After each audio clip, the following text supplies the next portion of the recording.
বয়স মাত্র 1 বছর 10 দিন উদ্বোধন করেছিলেন মুখ্যমন্ত্রী মমতা বন্দ্যোপাধ্যায়। শীতের সুখা মরশুমে হঠাৎই ভেঙে পড়ল আত্রেই নদীর ওপর তৈরি কংক্রিটের বাঁধ।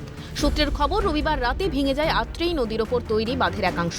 বাঁধ ভেঙে যাওয়ায় জল ঢোকার আতঙ্ক ছড়িয়ে পড়ে স্থানীয়দের মধ্যে। ঘটনাস্থলে যান সেচ দপ্তরের ইঞ্জিনিয়াররা। সোমবার সকাল থেকেই বালির বস্তা ফেলে আপাতভাবে জল আটকানোর কাজ চলছে।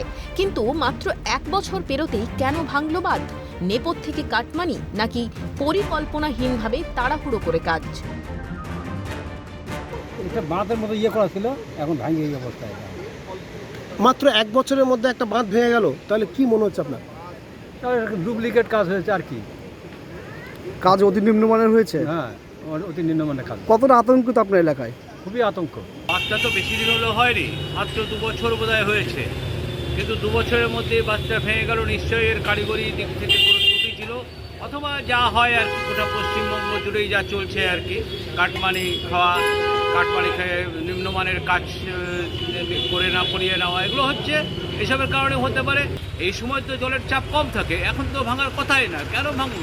এটা তো ইরিগেশন ডিপার্টমেন্টকে বলতে হবে। অপরিকল্পিতভাবে সব কিছু হচ্ছে। এদিকে আত্রেই নদীর বাঁধ ভেঙে পড়ার ঘটনায় সামাজিক মাধ্যমে সুর চড়িয়েছেন বালুরঘাটের বিজেপি সাংসদ তথা উত্তর পূর্ব বিষয়ক উন্নয়ন মন্ত্রকের প্রতিমন্ত্রী সুকান্ত মজুমদার। কাটমানি সংস্কৃতির অভিযোগ এনে রাজ্যকে নিশানা করে আক্রমণও শানিয়েছেন তিনি। দেখুন, মাননীয় মুখ্যমন্ত্রীর অভ্যাসই হচ্ছে বিন তুগলকের মতো, মোহাম্মদ বিন তুগলকের মতো, উঠলো বাই কটক যায়। ওনার মনে হয়েছিল ওখানে একটা বাঁধ বানাতে হবে, বানিয়ে দিলেন। তার জন্য যা যা পরীক্ষা দরকার, এক্সপার্টদের মতামত দরকার, কোনো মতামতই নেননি কোন জায়গায় বাঁধটা করতে হবে। আর তারপরে তো কাটমানি আছে, কাটমানি খেয়েছে দিদিমণির লোকেরা, বাঁধ ভেঙে গেছে। কলকাতায় একের পর এক বাড়ি ভাঙছে, বাড়ি হেলে যাচ্ছে, সেরকম বাঁধও হেলে গেল। সরকারটাই তো হেলে গেছে, সরকারটাই 2 দিন পর এবে উড়ে চলে যাবে। পাল্টা মুখ খুলেছে তৃণমূলও। যাই হোক, উনি যখন বলছেন সবটাই উনি প্রচারের স্বার্থে বলছেন। ব্যাপারটা খতিয়ে দেখছে প্রশাসন, কেন এই ধরনের ঘটনা হলো।